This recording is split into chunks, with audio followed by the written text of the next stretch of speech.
Assalamualaikum warahmatullahi wabarakatuh. Kembali lagi bersama saya Rizky Alfalah dengan konten teori sastra. Pada kesempatan ini kita akan membahas suatu karya sastra dengan pendekatan feminisme. Agar teman-teman tidak gagal paham, tonton video ini sampai habis.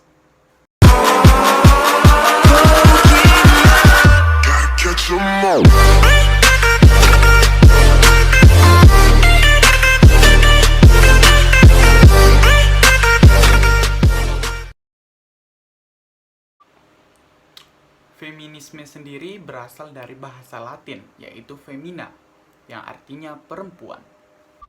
Feminisme ini adalah suatu gerakan emansipasi wanita yang menuntut kesamaan hak antara laki-laki dan perempuan. Jadi, teori feminisme ini adalah teori yang mengacu kepada kesetaraan antara laki-laki dan perempuan dan keadilan dalam mendapatkan hak-hak perempuan.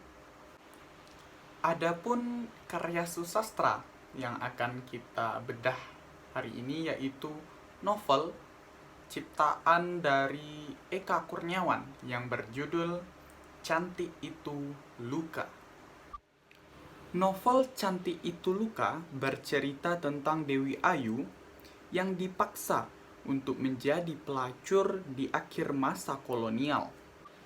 Kehidupannya terus ia jalani hingga dia dinobatkan sebagai pelacur terpandang di Halimunda, sebuah desa di pinggiran pantai. Tanpa adanya sosok suami dan proses pernikahan, Dewi Ayu telah memiliki 4 orang putri. Dalam novel Cantik Itu Luka, Dewi Ayu ini digambarkan sebagai sosok yang pasrah tetapi tegar. Sikap ini tercermin dari bagaimana dia bernegosiasi kepada para penjajah dalam mempertahankan hidupnya. Akan tetapi, hal itu tidak berhenti sampai di akhir masa kolonial. Ia justru hidup sebagai pelacur sampai akhir hayatnya. Selain memiliki kecerdikan, Dewi Ayu ini digambarkan sebagai orang yang sangat cantik. Tetapi kecantikannya justru membawa dia ke takdir yang menyedihkan. Berharaplah tentara kita dapat menangkap orang-orang Jepang, kata Dewi Ayu. Kita akan ditukar seperti beras dan gula. Hal ini terdapat dalam Kurniawan 2012 halaman 58. Ungkapan tersebut menggambarkan ketegaran Dewi Ayu terhadap kekerasan yang dilakukan oleh penjajah Jepang. Namun, hal itu tidaklah gratis. Pada kenyataannya, mereka hanya dijadikan alat untuk kegiatan politik baik oleh kaum pribumi maupun oleh kaum non-pribumi. Kekerasan yang dialami oleh Dewi Ayu tidak hanya kekerasan fisik saja, bahkan sampai kepada kekerasan mental. Hal ini tidak membuat Dewi Ayu menyerah. Dapat dibuktikan dari ketika keluarganya berupaya menyelamatkan diri dari tentara Jepang, ia justru tetap bertahan. Dewi Ayu yang tiba-tiba berkata, "Aku takkan pergi. Jangan tolol nak," kata Hanneke. "Jepang takkan melewatkanmu."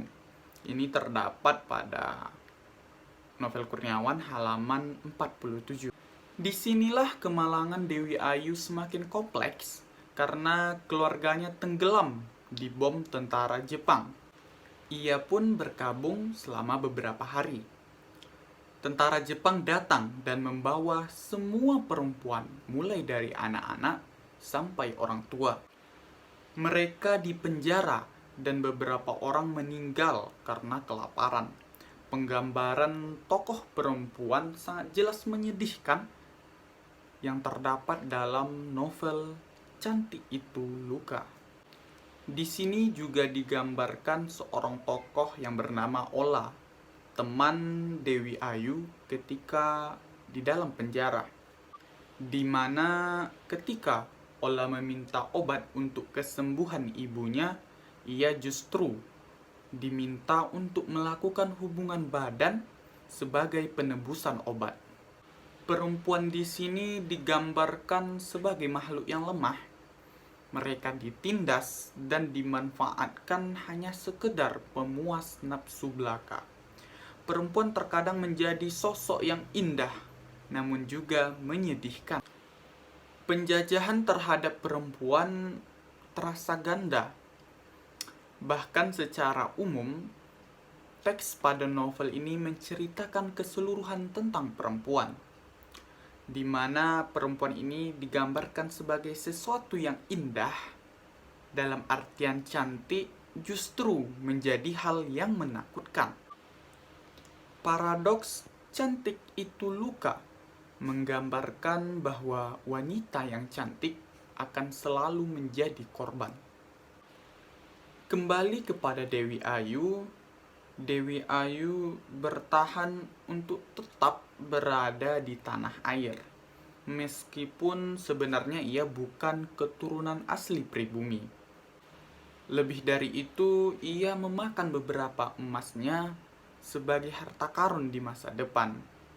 Tetapi sayang, kecantikannya justru mengantarkan dia menjadi pelayan tentara Jepang. Dalam novel Cantik Itu Luka juga tergambarkan sifat asli seorang ibu yang tidak menginginkan anaknya bernasib sial seperti ibunya. Dewi Ayu memberikan gambaran secara tidak langsung kepada putrinya bagaimana perempuan diperlakukan secara tidak adil dan hanya menjadi objek lelaki mesum.